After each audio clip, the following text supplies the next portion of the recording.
In Harry Potter and the Order of the Phoenix, Dumbledore makes a pivotal yet controversial decision that alters the course of the fight against Voldemort. He knowingly manipulates the Order of the Phoenix, sacrificing their trust for a larger goal. This manipulation revolves around the prophecy concerning Harry, a prophecy that, as Dumbledore later admits, is far less important than anyone thinks. But why does he do it? And what does this mean for the people around him, especially Harry? At the heart of Dumbledore's plan lies the prophecy delivered by Sybil Trelawney, a prophecy that Voldemort believes holds the key to his defeat. This prophecy, which Severus Snape secretly overhears and later delivers to Voldemort, is central to the conflict. Voldemort is obsessed with the idea that he must kill Harry, believing that the prophecy foretells his downfall. However, as Irvin Heitman points out in The Life and Lies of the Famous Hogwarts Headmaster, Dumbledore never truly sees the prophecy as a revelation.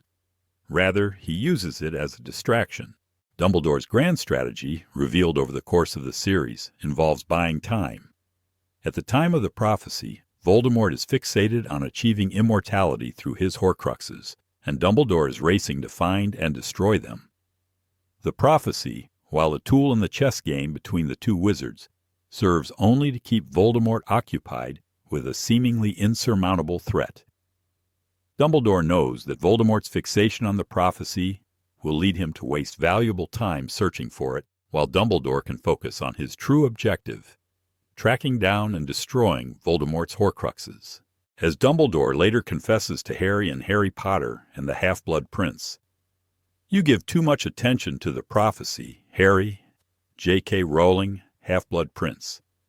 In fact, Dumbledore admits that the prophecy itself holds no power. It is simply a suggestion. "You are free to choose your own path, Harry," Dumbledore tells him, "and Voldemort will cling to it, but it does not define you." Yet, even as Dumbledore reveals this, he continues to let the Order of the Phoenix believe that the prophecy is the key to defeating Voldemort, keeping them in the dark for the sake of his own plan.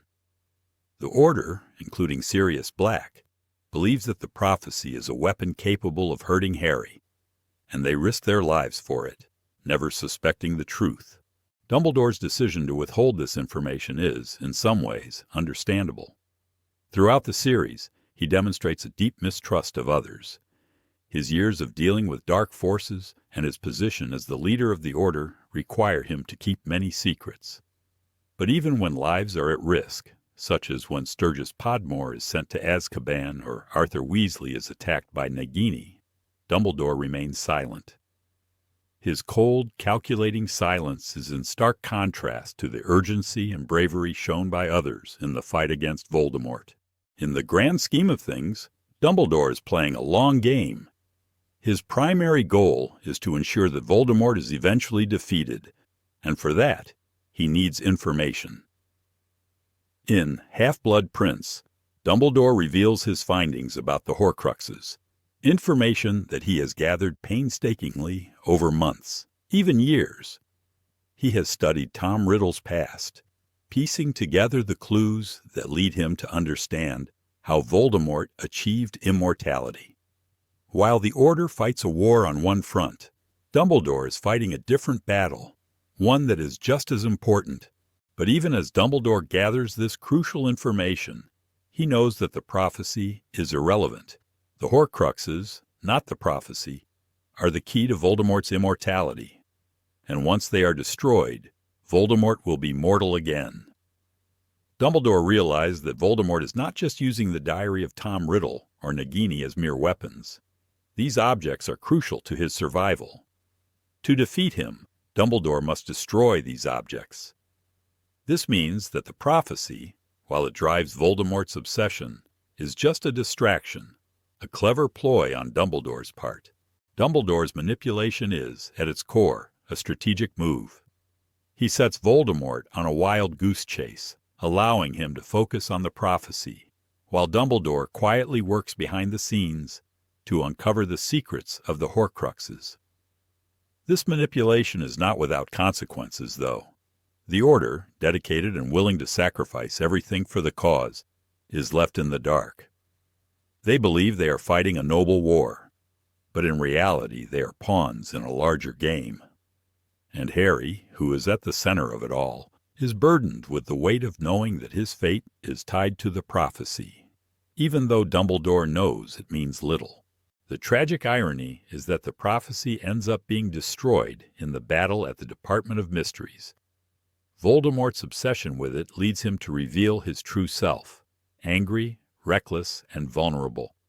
As the battle unfolds, Voldemort's overconfidence and anger lead him to make mistakes. He loses many of his followers to Azkaban, and the Ministry of Magic learns the truth about his return. In the end, the prophecy is destroyed, but the larger war is far from over.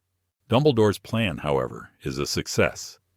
He has gathered the necessary information about Voldemort's Horcruxes and is now ready to move forward.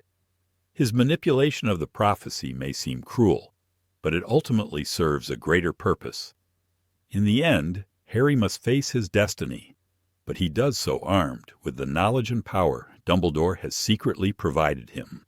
Dumbledore's actions in Order of the Phoenix reveal a complex character, one who is willing to sacrifice the trust of those he leads in order to achieve a greater good. It is a decision that raises difficult questions about loyalty, trust, and the price of victory. And while the Order of the Phoenix may never know the truth, Dumbledore's strategy ensures that Voldemort's defeat is within reach.